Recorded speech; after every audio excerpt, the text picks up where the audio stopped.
O dog do Reddit. Esposa disse que não poderia me levar para a reunião da faculdade dela, pois proibiam acompanhantes. Mas então me enviaram fotos dela passando tempo com seu ex-namorado da faculdade.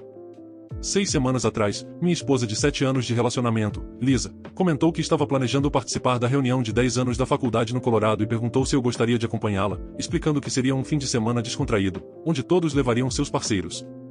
Eu concordei, já que nunca tinha ido ao Colorado e pensei que poderia ser divertido conhecer as pessoas com quem ela passou 4 anos.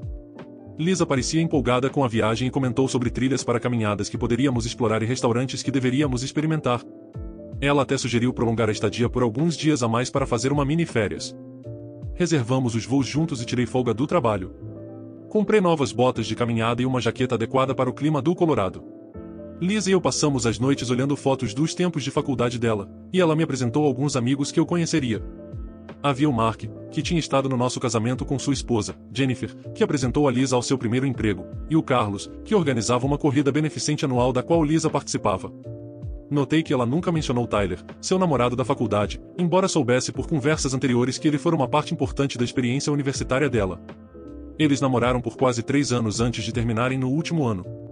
Então, cerca de 10 dias antes da viagem, Lisa me disse que os organizadores da reunião haviam mudado de ideia e não permitiriam mais acompanhantes devido à limitação de espaço no local. Ela parecia desapontada e pediu desculpas pela mudança. Eu disse que estava tudo bem e que aproveitaria o fim de semana para adiantar alguns projetos em casa. Percebi que ela mudava de assunto rapidamente sempre que eu pedia mais detalhes sobre as novas condições. Quando perguntei especificamente quais outros acompanhantes haviam sido desconvocados, ela mencionou vagamente a esposa do Mark e mais alguns, antes de trazer à tona um problema com o projeto do trabalho dela. Na noite anterior ao voo, Lisa fez as malas enquanto eu assistia a TV no quarto. Ela parecia ter cuidado especial com a escolha das roupas, levando várias opções a mais do que normalmente levaria para uma viagem de 4 dias. Embalou seus vestidos mais bonitos, inclusive um que havia comprado recentemente, mas que ainda não usaria. Quando comentei sobre isso, ela disse que queria estar bem nas fotos, já que todos estariam comparando como haviam mudado desde a formatura. Ela também levou mais maquiagem do que de costume e passou um tempo extra organizando seus itens de higiene pessoal. No dia seguinte à partida de Lisa para a reunião, recebi uma mensagem de texto do Mark, um dos colegas de faculdade dela que conheci no nosso casamento. Na mensagem, ele disse que achava que eu deveria saber que Lisa estava passando todo o tempo com seu ex-namorado da faculdade, Tyler. O Mark também mencionou que os viu entrando juntos na cabana de Tyler e que permaneceram lá por mais de 1 hora, enquanto todos os outros participavam de uma caminhada em grupo. Segundo Mark, Lisa havia dito a todos que eu não poderia ir por conta de um projeto importante no trabalho. Ele anexou uma foto do cronograma da reunião, que não listava nenhuma restrição quanto a acompanhantes. Fiquei olhando a mensagem por quase 1 hora. Lisa e eu não estávamos tendo problemas. Estávamos conversando sobre começar uma família no próximo ano. Havíamos acabado de reformar a cozinha e planejávamos cuidar dos banheiros no mês seguinte. Já tínhamos até começado a procurar casas maiores em bairros com boas escolas. Eu jamais suspeitaria que ela pudesse ser desonesta. Liguei para ela naquela noite para saber como as coisas estavam. Durante nossa conversa, Lisa descreveu a reunião como ótima, mencionando um passeio com churrasco. Quando perguntei de maneira casual sobre o local e se a política de não permitir acompanhantes valia a pena, ela confirmou rapidamente que era por conta do número limitado de quartos na pousada. Então perguntei se Tyler estava lá, tentando soar como se fosse algo sem importância. Após uma pausa notável, ela afirmou que ele não podia ir e que agora vivia na Europa. Depois de desligar, verifiquei a conta do celular online. Havia várias ligações entre Lisa e um número que eu não reconhecia, nas semanas que antecederam a reunião. As ligações haviam se tornado mais frequentes à medida que a reunião se aproximava. A ligação mais recente havia ocorrido no dia anterior à partida, com duração de 47 minutos. Copiei o número e mandei uma mensagem ao Mark perguntando se ele sabia a quem pertencia. Ele confirmou que o número era do Tyler, acrescentando que ele havia retornado de Londres há 6 meses, após o divórcio. Arrumei uma mala e fui até a casa da minha irmã, que é advogada de família. Mostrei para ela o texto do Mark, o cronograma da reunião e os registros das ligações, e expliquei a situação. Minha irmã aconselhou a não tirar conclusões precipitadas e sugeriu que eu conversasse com Lisa quando ela voltasse, já que as ligações poderiam ser inocentes. Quando apontei que Lisa havia mentido sobre a ausência de Tyler e contado a todos que eu não poderia ir por causa do trabalho, minha irmã reconheceu a preocupação, mas lembrou que 7 anos de casamento mereciam mais do que 3 dias de dúvidas. Ela aconselhou a esperar para ver se haveria uma explicação razoável antes de considerar medidas drásticas. Passei as 3 noites seguintes no sofá da minha irmã. Lisa não me ligou novamente após nossa conversa, o que me pareceu estranho para uma viagem de 4 dias. Ela enviou algumas atualizações genéricas por mensagem, e fotos de atividades em grupo, mas nada pessoal. As fotos sempre mostravam grandes grupos, nunca só ela ou ela com pessoas específicas. Verifiquei as redes sociais e encontrei várias fotos da reunião postadas por outros participantes. Pude ver Liz e Tyler ao fundo, próximos um do outro, em uma das fotos. A mão dele estava sobre a parte inferior das costas dela. Em outra, eles estavam sentados separados do grupo principal, imersos em conversa. Quando estava programado o retorno dela, voltei para nossa casa para confrontá-la. Imprimi os registros das ligações, capturas de tela das fotos que encontrei online e o cronograma da reunião que não apresentava restrições quanto a acompanhantes. Deixei os documentos sobre a mesa da cozinha e esperei. Quando Liz entrou e me viu sentado com os papéis espalhados, seu sorriso desapareceu. Seu rosto passou de surpresa para preocupação ao notar os documentos. Durante o confronto, Liz admitiu que Tyler estava na reunião, mas insistiu que nada havia acontecido e que agora eram apenas amigos.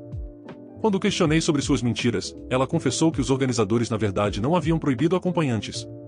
Ela apenas achou que poderia ser estranho, já que Tyler estaria lá. Afirmou que estava apenas tentando evitar uma situação desconfortável para todos. Quando mostrei os registros da ligação de 47 minutos que ela teve com Tyler no dia anterior à viagem, ela tentou desviar o assunto, chamando minha verificação dos registros de invasiva. Disse que Tyler havia ligado para falar sobre a reunião, porque estava nervoso com a ideia de rever todos após o divórcio e queria saber quem estaria presente. Apontei que aquela era a 12ª ligação entre eles em 3 semanas, e que obviamente aquilo não era algo normal. Mencionei que já havia conversado com minha irmã sobre as opções de divórcio.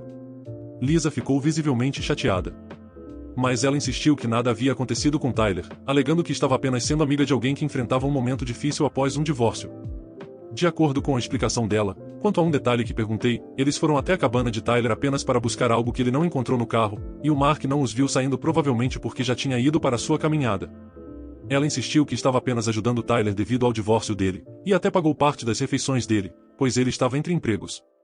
Então mostrei para ela as fotos das redes sociais em que a mão dele aparecia nas costas dela. Ela minimizou, dizendo que aquilo era apenas o resultado das pessoas se amontoando para uma foto em grupo. Percebendo claramente o espaço ao redor deles na foto, eu não pude aceitar tal justificativa, e lhe disse que ficaria na casa da minha irmã naquela noite, pois precisava de tempo para pensar. Lisa me seguiu enquanto eu arrumava as coisas, com a voz cada vez mais desesperada, insistindo que eu estava exagerando por absolutamente nada, e que eu estava disposto a jogar fora 7 anos de casamento por causa de mensagens e fotos inofensivas. Ela mencionou nossos planos futuros de ter filhos e de comprar uma casa. Enquanto eu fechava minha mala, ela bloqueou a porta do quarto, suplicando para que eu ficasse e conversássemos direito. Esperei até que ela se afastasse, e então saí sem responder às acusações. Naquela noite, Lisa me ligou umas 27 vezes e deixou umas 14 mensagens de voz, cada uma mais carregada de emoção que a anterior. Não ouvi a maioria das mensagens. Ela continuou enviando textos incessantemente nos dias seguintes, alternando entre pedidos de desculpas, explicações e acusações de que eu estava sendo irracional. Minha irmã concordou em suspender qualquer medida legal enquanto eu refletia. Eu simplesmente não sei mais o que fazer. 7 anos de casamento e eu nunca imaginei algo assim. Minha cabeça está a mil, tentando entender tudo. Meus amigos estão divididos, e alguns dizem que eu deveria, ao menos, ouvir tudo o que ela tem a dizer, que casamentos já passaram por situações piores, outros afirmam que a mentira dela, por si só, já revela quem ela realmente é. Não consigo nem comer. Alguém mais já descobriu que seu cônjuge mentiu sobre algo assim? Nunca pensei que estaria nessa situação e, sinceramente, nem reconheço mais a minha vida. Primeira atualização. Agradeço a todos que comentaram no meu post original. Li cada comentário, mesmo não podendo responder a todos. O apoio desta comunidade foi esmagador durante as semanas mais difíceis da minha vida. Muitos de vocês compartilharam experiências semelhantes que me ajudaram a me sentir menos sozinho em meio a tudo isso. Para quem perguntou por uma atualização, já se passaram 2 semanas desde que descobri as mentiras da Lisa. Decidi seguir adiante com o divórcio após conversar com minha irmã e refletir cuidadosamente sobre tudo. Percebi que não consigo superar essa quebra de confiança. Entrei em contato com o Mark novamente para tentar obter mais detalhes. Ele concordou em me encontrar perto do local de trabalho dele. O Mark me mostrou mais fotos da reunião e apontou como a Lisa e o Tyler se sentavam juntos em todas as refeições e atividades. Ele me mostrou uma foto em grupo do jantar da primeira noite, em que a disposição dos assentos havia sido organizada em ordem alfabética, mas a Lisa havia trocado sua plaquinha para se sentar ao lado do Tyler, em vez do lugar que lhe fora designado. O Mark explicou que não queria se envolver, mas que, ao vê-los desaparecer durante a caminhada, achou que aquilo estava errado. A esposa dele também percebeu e o incentivou a me contar. Ele confirmou que a Lisa e o Tyler passaram a maior parte da reunião juntos, frequentemente se afastando do grupo principal, compartilhando piadas privadas e se sentando juntos em todas as refeições. Um outro colega comentou que parecia que eles retomaram exatamente de onde pararam na faculdade, em relação ao incidente da cabana. O Mark apresentou uma linha do tempo que contrariava a história da Lisa. A caminhada estava programada para 90 minutos por uma trilha de um parque nacional próximo.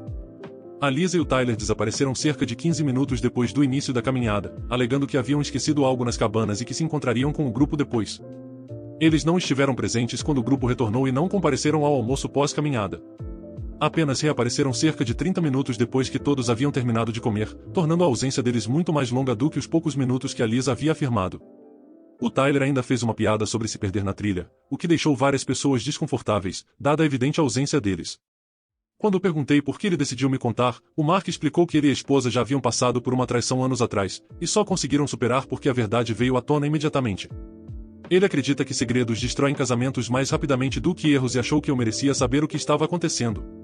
Então marquei um encontro com a Lisa em uma cafeteria para comunicar minha decisão. Ela chegou 20 minutos mais cedo e já havia pedido a minha bebida de costume. Trouxe uma pasta contendo fotos da reunião, mostrando fotos em grupo com muitas pessoas, incluindo Tyler, tentando provar que nada de inapropriado havia acontecido. Mas aquelas fotos só mostravam as atividades organizadas, não o tempo livre em que o Mark disse que eles ficaram a sós juntos. Ela também imprimiu e-mails do organizador da reunião discutindo a logística, mas nenhum mencionava restrições quanto a acompanhantes. Ela questionou por que eu jogaria fora 7 anos de casamento com base no que o Mark disse, alegando que ele sempre teve ciúmes das amizades dela e até referenciando o comportamento dele no nosso casamento. Expliquei que não se tratava apenas do relato do Mark, mas das mentiras que ela contou para garantir que eu não estivesse presente enquanto Ace estava lá. O fato de ela ter criado uma história toda elaborada em vez de simplesmente ser honesta sobre a situação mostrou uma quebra fundamental de confiança. A Lisa reconheceu que cometeu um erro na forma como lidou com a situação, mas continuou negando que algo tivesse acontecido com o Tyler. Ela sugeriu terapia de casal, chegando a mencionar que já havia agendado uma consulta preliminar para a semana seguinte. Quando recusei, ela ficou visivelmente frustrada, folheando sua pasta de evidências de que nada inapropriado havia ocorrido. Ela me disse para conversar com outra pessoa da reunião, sugerindo 2 pessoas que eu nunca tinha conhecido e que poderiam, supostamente, dar uma versão diferente dos fatos. No dia seguinte, comecei a procurar apartamentos.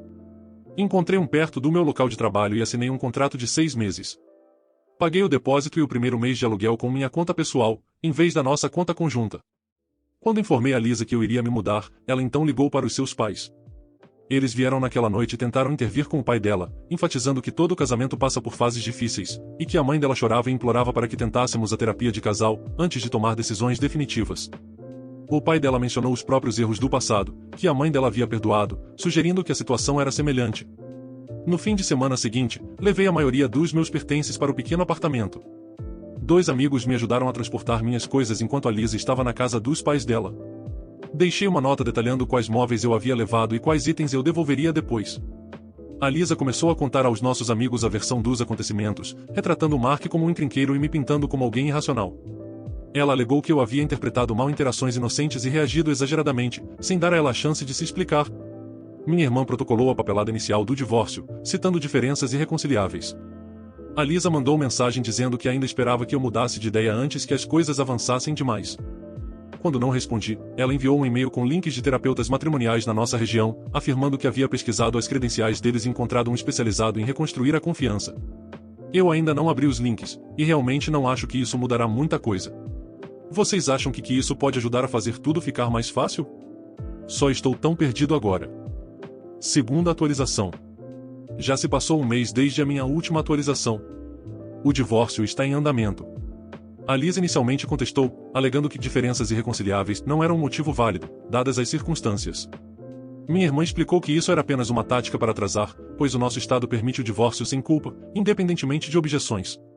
A Lisa apresentou uma resposta longa à petição de divórcio, solicitando que tentássemos a terapia de casal antes de prosseguirmos com isso, e afirmando que o casamento ainda poderia ser salvo. Ela tem alternado entre mensagens de desculpas e acusações raivosas. Apareceu 2 vezes no meu apartamento, em uma vez com flores e outra com papéis de divórcio cobertos de anotações manuscritas contestando vários termos. Durante a segunda visita, recusou-se a sair até que eu conversasse com ela, resultando em um confronto desconfortável no corredor do meu prédio. Meu vizinho acabou intervindo, permitindo que eu voltasse para dentro. O gerente do prédio foi instruído a não deixá-la entrar mais. A Lisa também entrou em contato diretamente com a minha irmã, tentando convencê-la a parar de me representar. Ela enviou e-mails para minha irmã, alegando que eu estava agindo de forma irracional e que, na verdade, eu certamente não queria de fato o divórcio. Minha irmã me encaminhou essas mensagens sem comentar. Em seguida, a Lisa tentou alcançar nossos amigos em comum para que eles me fizessem reconsiderar. 2 amigos me procuraram expressando preocupação com a rapidez com que o casamento estava terminando. Claramente, tendo ouvido apenas a versão da Lisa na semana anterior, encontrei um dos amigos do Tyler, Jamie, que também conhecia minha esposa, em um supermercado. Nos encontramos no nosso casamento e ele me reconheceu. Durante nossa conversa, mencionei a situação com a Lisa e o Tyler na reunião. Jamie aparentava estar confuso, mas revelou que o Tyler havia lhe contado que Lisa estava o tempo todo com ele, durante todo o fim de semana. Segundo Jamie, o Tyler disse que a Lisa afirmara que nosso casamento já estava enfrentando problemas e provavelmente já estava encaminhado para o divórcio. Jamie ainda informou que o Tyler admitiu que eles se envolveram na última noite da reunião. Quando pedi esclarecimentos, o Jamie confirmou que o Tyler havia afirmado explicitamente que eles tinham dormido juntos. Agradeci ao Jamie pela informação e abandonei minhas compras após retornar ao carro. Liguei para minha irmã para repassar o que tinha descoberto. Ela me aconselhou a não confrontar a Lisa com essa informação, mas explicou que poderia ser útil no processo de divórcio. Observou que, se a Lisa contestasse o divórcio, evidências de adultério poderiam mudar nossa abordagem, e recomendou deixar que ela cuidasse dessa parte. Ela sugeriu que eu encaminhasse qualquer mensagem de texto ou e-mail da Lisa para ela antes de responder, para garantir que eu não dissesse nada que pudesse complicar o processo. Naquela noite, a Lisa apareceu no meu apartamento sem avisar, depois que um vizinho a deixou entrar no prédio. Trouxe jantar do meu restaurante favorito e pediu para conversar por quase 1 hora. Repetiu suas explicações anteriores. Ela afirmou que estava apenas ajudando um amigo, que nada aconteceu, que o Mark havia entendido errado, que ela me amava e jamais trairia. Disse que tinha começado a fazer terapia para entender por que havia lidado tão mal com a situação, e sugeriu novamente a terapia de casal. Mencionou nossos planos de ter filhos e como sempre havíamos falado sobre envelhecermos juntos. Durante todo o seu monólogo, permaneci em silêncio, pensando sobre o que o Jamie me havia contado naquele dia. Quando terminou, eu, sendo o idiota que sou, fui contra o conselho da minha irmã e contei a ela sobre meu encontro com o Jamie e a afirmação do Tyler de que eles se envolveram na reunião. Ela ficou visivelmente irritada e insistiu que o Jamie estava mentindo, que o Tyler jamais diria aquilo. Sugeriu que o Tyler poderia ter mandado o Jamie mentir, porque ficou chateado por ela ter parado de falar com ele pouco tempo depois da reunião, quando percebeu que a amizade deles não valia o risco para o casamento. Ela questionou por que eu acreditaria em um desconhecido virtual em vez dela, acusando-me de buscar razões para terminar o casamento. Quando perguntei se ela admitia ter continuado a conversar com o Tyler depois da reunião, ela ficou na defensiva. Reuniu as suas coisas e saiu abruptamente, batendo a porta ao sair. No dia seguinte, enviou um longo e-mail alegando que havia contatado Tyler, o qual negou ter dito ao Jamie qualquer coisa sobre um envolvimento. De acordo com ela, tudo não passou de um mal-entendido ou sabotagem deliberada. 1 semana depois, recebi uma ligação do Tyler. Ele explicou que a Lisa vinha ligando para ele repetidamente, às vezes de números diferentes, e que, quando ele a bloqueou, ela o acusou de espalhar rumores. Afirmou que só queria que a confusão acabasse.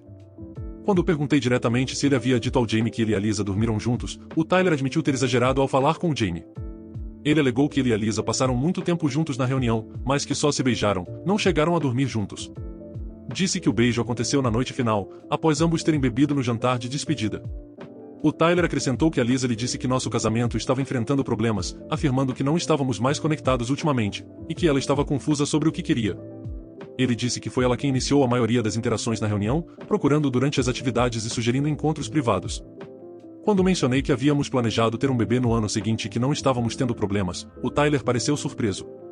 Ele pediu desculpas pela parte que teve na situação, admitindo que deveria ter mantido distância, sabendo que ela ainda era uma mulher casada. Após essa ligação, encaminhei as informações de contato do Tyler para minha irmã, que novamente me aconselhou a não confrontar a Lisa diretamente sobre essas contradições. Ela sugeriu deixar o processo legal seguir sem adicionar mais confrontos emocionais. Eu não respondi ao e-mail de defesa da Lisa. 2 dias depois, ela inesperadamente aceitou os termos do divórcio. Minha irmã havia proposto a divisão de bens que havíamos acordado, e ela aceitou. A rapidez com que ela aceitou, depois de semanas lutando contra o divórcio, me fez questionar o que havia mudado. Minha irmã sugeriu que a Lisa poderia ter percebido que o Tyler havia falado comigo e decidido parar de insistir com a versão dela, impedindo assim que mais detalhes desagradáveis para ela surgissem durante um processo contencioso. Então, por hora é isso. Acho que agora as coisas vão se desenrolar um pouco mais rapidamente, mas avisarei a vocês aqui quando mais novidades surgirem. Terceira atualização. Já se passou mais um mês desde a minha última atualização. A casa foi colocada à venda e já recebemos 2 propostas acima do preço pedido. Concordamos em dividir igualmente o valor obtido após quitarmos a hipoteca. A Lisa voltou ao apartamento, desta vez acompanhada pela mãe. Elas trouxeram caixas para recolher alguns itens domésticos que havíamos combinado que ela poderia levar. A mãe dela insistia em conversarmos sobre as dificuldades no casamento e segundas chances, enquanto a Lisa recolhia suas coisas. Ela contou uma história sobre quase ter se separado do marido logo depois do nascimento da Lisa, devido às longas horas de trabalho dele e às suspeitas de um caso, que depois se mostraram infundadas. A mãe enfatizou o quanto estava feliz por terem superado os problemas, em vez de se separarem. Ajudei a carregar as caixas para o carro, mas evitei participar da conversa além do básico, já que elas estavam prestes a sair. A Lisa pediu para falar comigo a sós, enquanto a mãe esperava no carro. Esta última parecia relutante em nos deixar, olhando para trás diversas vezes enquanto caminhava até o veículo. Quando ficamos a sós, o comportamento da Lisa mudou. Ela parecia mais séria do que nas interações anteriores e afirmou que precisava limpar a consciência. Admitiu ter mentido sobre o motivo pelo qual eu não poderia ir à reunião, e sobre ter passado um tempo significativo com o Tyler lá. Contudo, insistiu que eles nunca dormiram juntos, tendo se limitado a um beijo após o jantar de despedida, quando ambos já haviam bebido. Ela afirmou que impediu que a situação avançasse e que se arrependeu imediatamente do beijo. Não entendia por que o Tyler contaria ao Jamie que eles tinham se envolvido, sugerindo que, talvez, na cabeça dele o beijo contasse como se envolver ou que ele estivesse exagerando por causa da sua própria imagem. Também reconheceu ter apagado mensagens de texto trocadas com o Tyler antes da reunião, admitindo que, por vezes, as conversas flertavam com lembranças do relacionamento passado, o que ela sabia que me magoaria se eu as visse. Disse que o incidente na cabana foi inocente. Elas tinham ido buscar algo no carro dele, mas acabaram conversando por mais tempo do que o previsto sobre o recente divórcio do Tyler e seus sentimentos de fracasso. Quando perguntei por que estava me contando isso agora, a Lisa explicou que, como o divórcio aconteceria de qualquer forma, ela queria que eu soubesse a verdade. Ela reconheceu ter tomado uma série de decisões erradas e estar enfrentando as consequências disso, mas manteve que não foi infiel na medida que eu imaginava. Negou também ter tido dúvidas sobre o nosso casamento antes da reunião, contrariando o que o Tyler me havia dito, e sugeriu que ele poderia ter interpretado mal algo que ela disse sobre estar nervosa com a ideia de ter filhos. Entregou-me um envelope contendo ingressos para um show de uma banda que ambos gostávamos. Disse que os havia comprado antes da reunião, como surpresa para o nosso próximo aniversário. Não esperava que eu os usasse com ela, mas achou que eu poderia querer os ingressos de qualquer forma. Aceitei o envelope sem comentar. Depois que ela foi embora, recebi um texto do Tyler afirmando que a Lisa tinha pedido para ele me enviar uma mensagem. Ele reiterou que eles não dormiram juntos na reunião, mas apenas se beijaram. Ele admitiu ter dito ao Jamie que algo aconteceu enquanto estavam bêbados, mas insistiu que isso foi um exagero. Pediu desculpas pelo seu papel na situação e prometeu não entrar em contato conosco novamente. Agora, as histórias dos dois coincidiam, o que por um breve momento me fez hesitar. Contudo, logo me lembrei de todas as mentiras anteriores, e mesmo que tenham se beijado, a Lisa criou uma farsa para passar tempo com um ex-namorado, e depois mentiu reiteradamente quando questionada se haviam tido relações ou apenas se beijado, o que não mudava a quebra fundamental de confiança. O fato de ambas as versões terem evoluído com o tempo me fez questionar a veracidade desta última também. No dia seguinte, o Mark me enviou capturas de tela de uma troca de mensagens acalorada entre ele e a Lisa, na qual ela o culpava por arruinar o casamento, alegando que ele havia mandado mensagens para mim. Em suas mensagens, ela o chamou de amigo traidor e o acusou de interpretar mal interações inocentes. O Mark manteve tudo o que me contou e acrescentou que vários outros participantes da reunião notaram o comportamento da Lisa e do Tyler, mas não se sentiram confortáveis em se envolver. Ele mencionou situações específicas que eu não havia ouvido falar antes, incluindo o fato de que a Lisa e o Tyler desapareceram de uma fogueira à noite por mais de 1 hora. Em suas mensagens para o Mark, a Lisa admitiu que ela e o Tyler haviam discutido sobre o relacionamento passado durante a reunião e relembrado os velhos tempos. Ela acusou o Mark de ter feito suposições sobre o tempo que passaram na cabana, mas, de forma notável, não negou que ficaram a sós por mais tempo do que havia afirmado inicialmente. Também fez referência a piadas internas e a um flerte inofensivo que, segundo ela, não deveria ser levado a sério por observadores externos. Para mim, cada nova informação só confirmou minha decisão. Mesmo essa confissão tardia sobre o beijo parecia ser uma verdade parcial, destinada a justificar a revelação do Jamie, ao mesmo tempo em que minimizava suas ações. O padrão de engano, seguido por confissões mínimas somente quando confrontada com evidências, destruiu qualquer base de confiança que havia. Passei a me concentrar em construir minha nova vida. Comprei móveis para o meu apartamento, em vez de usar as peças temporárias que trouxe de nossa casa.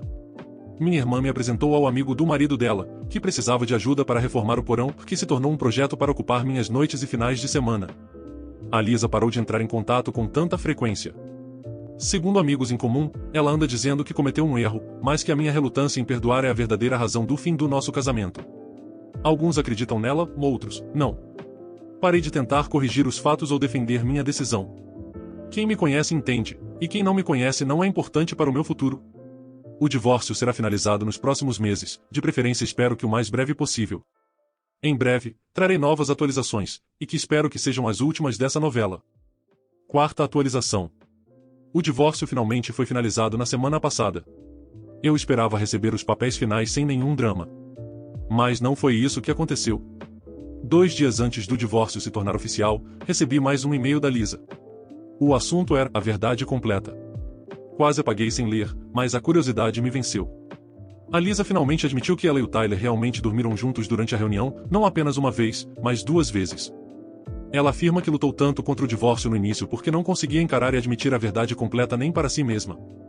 Segundo o e-mail, o Tyler havia entrado em contato com ela 1 mês antes da reunião e eles vinham se comunicando regularmente. Quando ela soube que ele estaria presente, criou deliberadamente a história de que acompanhantes não eram bem-vindos. Forneceu detalhes que eu não conhecia. A primeira noite juntos havia sido planejada com antecedência, não uma decisão espontânea influenciada pelo álcool, como ela havia sugerido anteriormente. Ela marcou um encontro com ele em sua cabana depois do jantar de boas-vindas, alegando para os outros que precisava fazer uma ligação de trabalho.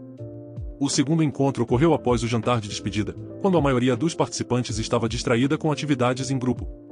Ela expressou arrependimento por tudo, e especialmente por ter tentado me fazer parecer irracional perante nossos amigos por querer o divórcio.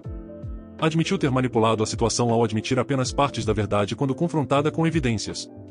Terminou dizendo que não pedia perdão, apenas queria parar de viver com mentiras. Encaminhei o e-mail para minha irmã sem comentários.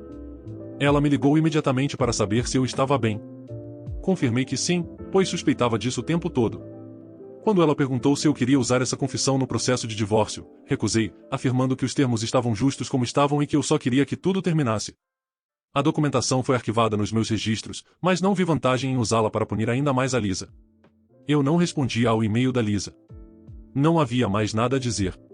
No dia seguinte à finalização do divórcio, a irmã dela me ligou. Sempre nos demos bem nos encontros familiares. Ela havia ficado sabendo do e-mail de confissão da Lisa e queria pedir desculpas por como a família dela me tratou durante todo o processo. Explicou que a Lisa finalmente contou tudo para os pais e que eles estavam envergonhados por terem me pressionado para reconciliar. Eu a tranquilizei, dizendo que não era culpa deles, já que estavam apenas apoiando a filha, como era esperado. Ela enfatizou que queriam que eu soubesse que não me culpavam pelo desfecho, e que o pai dela se sentia especialmente mal pelo que disse durante sua tentativa de intervenção. 2 dias depois, recebi outro e-mail da Lisa, pedindo que eu devolvesse alguns dos meus pertences pessoais que ela havia encontrado enquanto empacotava a casa, que havíamos decidido vender como parte do acordo de divórcio. Concordei em nos encontrarmos. Ela chegou 10 minutos atrasada e me entregou uma pequena caixa contendo um relógio antigo que pertencia ao meu avô, juntamente com algumas fotografias da minha infância que estavam misturadas com as dela. O relógio estava desaparecido há meses e eu havia acusado a Lisa de tê-lo perdido durante uma faxina. Ela admitiu que o encontrou há muito tempo, mas o escondeu durante uma discussão e esqueceu até estar empacotando as coisas. Após um silêncio constrangedor, ela me agradeceu por não ter usado o e-mail de confissão contra ela judicialmente. Eu simplesmente afirmei que isso não teria beneficiado nenhum de nós. A aparência dela havia mudado. Cortara o cabelo curto e parecia mais magra do que da última vez que a vi. Mencionou que continuava com a terapia, tentando entender suas ações. Terminamos nosso café em silêncio, prestes a nos despedir. Ela perguntou se eu consideraria manter contato ocasionalmente como amigos. Recusei, explicando educadamente que acreditava que um recomeço limpo seria mais saudável para ambos. Ela assentiu e não insistiu mais. Então, só posso dizer agora obrigado pessoal do Reddit, por estarem presentes durante toda essa minha jornada. Quando postei aqui pela primeira vez, há cerca de 1 ano, eu estava completamente perdido. Seus conselhos, apoio e histórias semelhantes me ajudaram a superar o período mais sombrio da minha vida, e por isso eu lhes sou grato. Comentários sobre o relato. Olá, amigos. Espero que estejam todos bem. Mas que mulher mais mentirosa. Ela ficou o tempo todo jurando de pés juntos que nada havia acontecido entre ela e o ex-namorado do tempo de faculdade. Mas no fim das contas, era tudo mentira. O OP ainda deve ser grato ao destino, pois alguém viu o ocorrido e decidiu lhe contar. Do contrário, a chance dele estar até hoje com essa mentirosa seria considerável. Para piorar, o talarico ainda quis se passar por inocente e arrependido, mas foi outro que mentiu descaradamente para o OP. Isso nos mostra que jamais devemos confiar na mera palavra dos outros, mas sim nos indícios e nas provas. E que bom que o OP não era um homem fraco ou cego com relação à sua esposa, pois diante dos indícios que ele teve, ele investigou mais atrás de novas provas, e quando percebeu que as histórias dela não faziam sentido e eram mentirosas, ele resolveu terminar tudo. Agora todos sabem quem ela é, e o OP limpou a sua imagem e recuperou a sua dignidade, se divorciando dela. E qual a sua opinião sobre essa história?